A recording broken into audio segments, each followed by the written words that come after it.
Dry needling के बाद 48 घंटे क्या करें और क्या नहीं करें। मैं doctor Kausar, pain medic pain clinic Pune से।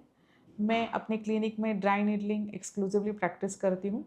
तो कई बार मुझे पेशेंट्स पूछते हैं कि हम अगले 2 दिन तक क्या करें, क्या नहीं करें, एक्सरसाइज करें, नहीं करें। कोई लोग जिम जाते हैं तो जिम करूँ, नहीं करूँ। तो इस वीडियो में मैं आपको बताऊँगी कि 48 आवर्स तक ड्राई नीडलिंग के बाद आपको क्या रूटीन फॉलो करना है। तो सबसे पहले कि पहले 48 आवर्स में या 48 घंटे में होता क्या है, क्योंकि हम ड्राई नीडलिंग करते हैं और ट्रिगर पॉइंट्स में वो नीडल पास होता है। तो पहले कुछ घंटों में हल्का सा भारीपन आना, हल्का सा थकान महसूस होना, हल्का सा दर्द होना, खिंचाव आना, ये बहुत ही सामान्य है, क्योंकि अपना जो मसल है वो हीलिंग मोड में जा रहा है, इसलिए वहाँ पे खींचापन, स्टिफनेस भी कई बार बढ़ भी सकता है। मतलब पहले 1-2 सेशन में आपको ऐसा भी लग सकता है कि पहले से स्टिफनेस बढ़ गया है। लेकिन आप इस पॉइंट पे मैं बोलना चाहूँगी कि ये बेसिकली मसल के ट्रिगर पॉइंट्स में नीडल डालने की वजह से ये मसल हीलिंग मोड में गया है और इसके वजह से वो रिएक्ट करता है और आपको हो सकता है पेन बढ़ भी जाए पहले 1-2 सेशन में, लेकिन धीरे धीरे फिर वो रिलैक्स होना शुरू हो जाता है। तो आपकी तरफ से आपको पहले 24 घंटे में क्या करना है? सबसे पहला, आपको खूब पानी पीना है, क्योंकि जो भी टॉक्सिन्स बॉडी में तैयार होते हैं नीडलिंग की वजह से, ये बाहर निकलने में मदद होती है। दूसरा, आपको हल्की स्ट्रेचिंग करना है। अगर आप पेन मेडिक क्लिनिक में ड्राई नीडलिंग करते हैं तो आपको पूरा गाइडेंस दिया जाता है हमारी टीम के फिजियोथेरेपिस्ट से कि आपको क्या क्या स्ट्रेचिंग करनी है। स्टेप बाय स्टेप आपका जैसे जैसे सेशंस बढ़ते हैं वैसे वैसे आपको स्ट्रेचिंग में चेंजेस किए जाते हैं। तीसरा, आपको उस हिस्से को ढीला रखना है, ज़्यादा उसको स्ट्रेस नहीं देना है, क्योंकि मसल हीलिंग फेज में है। और चौथा, आपको गुनगुने पानी से नहाना चाहिए। एकदम भी हॉट नहीं, एकदम भी कोल्ड नहीं, गुनगुने पानी से आपको नहाना चाहिए। इससे मसल को थोड़ा सूदिंग इफेक्ट आता है। अभी पहले 24 घंटे में आप क्या ना करें। आप भारी वर्कआउट ना करें। अगर आप रेगुलर जिमर हैं या आप कोई एक्सरसाइज डेली करते हैं तो भारी वर्कआउट आप ना करें। पहले 24 घंटे में आइसिंग ज़्यादा ना करें। पहले 24 घंटे में थोड़ा सा हीट कंप्रेसेस बेटर है। आप बिना सलाह के कोई भी स्ट्रॉन्ग पेन किलर्स या कोई भी स्ट्रॉन्ग दवाइयाँ न खाएं।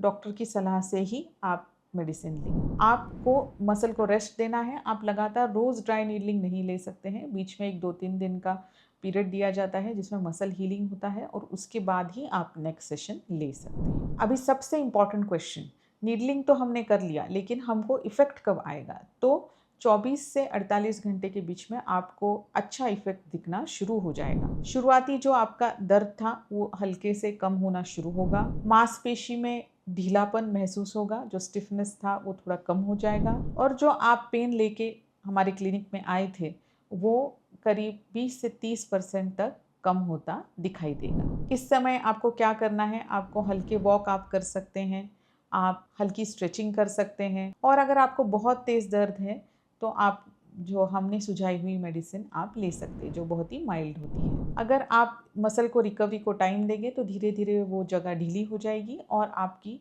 जो रेंज ऑफ मूवमेंट है वो इम्प्रूव होना शुरू हो जाएगी। अभी इसके साइड इफ़ेक्ट्स क्या हैं?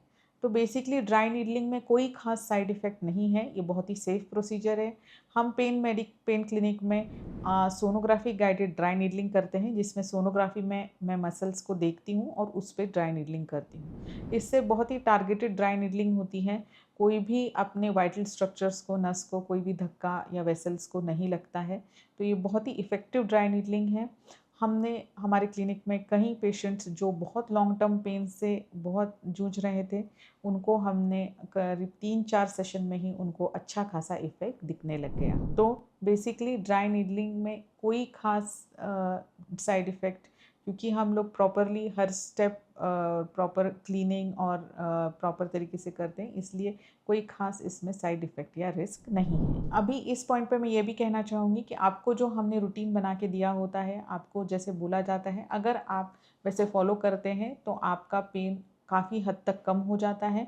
कई लोग जो पेन से हमारे क्लिनिक में आए थे, वो लोग सेशंस कंप्लीट होने के बाद पूरे पेन फ्री गए हैं।